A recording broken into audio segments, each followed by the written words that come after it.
দেখেন, খ্রিস্টানদের যে দুইটা পার্ট, একটা হলো অর্থোডক্স আর একটা হলো প্রোটেস্ট্যান্ট। আমার কাছে প্রশ্ন আসে কিংবা মনে হয় যে what is the exact difference between orthodox and Protestant. এই জিনিসটা না আমার মাথায় কাজ করে না, মনে থাকে না।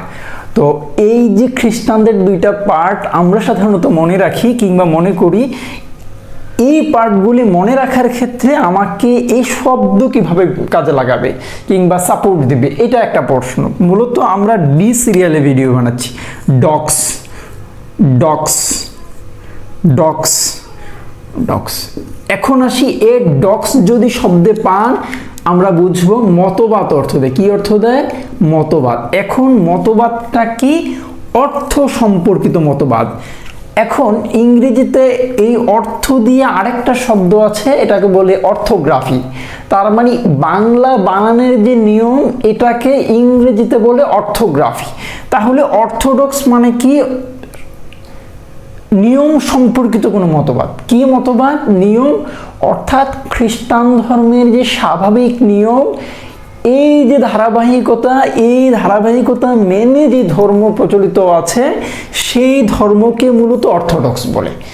ঠিক তেমনি এই, তার মানে অর্থটা হলো সিরিয়াল অর্থ দেয়, অর্থটা হলো ধারাবাহিক অর্থ দেয়।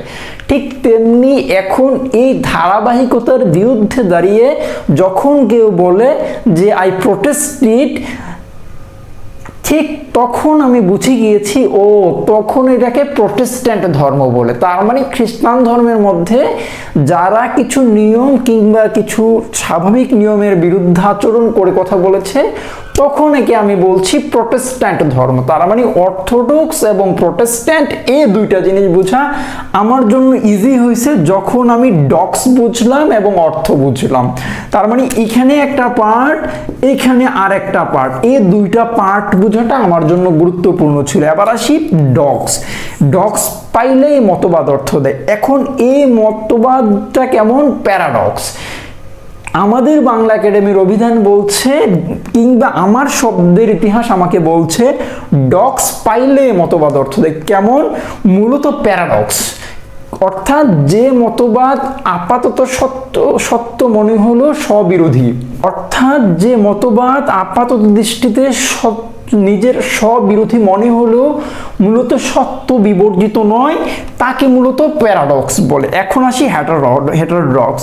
এই হেটারোডক্স মানে কি? তখন আমাকে বলতে হয়, তার মানে হেটারোজিনিয়াসকে পড়েছি, তার মানে এই হেটারো থাকলে মূলত ভিন্ন অর্থ দিবে। ডক্স মানে মতবাদ, তার মানে হেটারোডক্স মানে হলো ভিন্ন মত।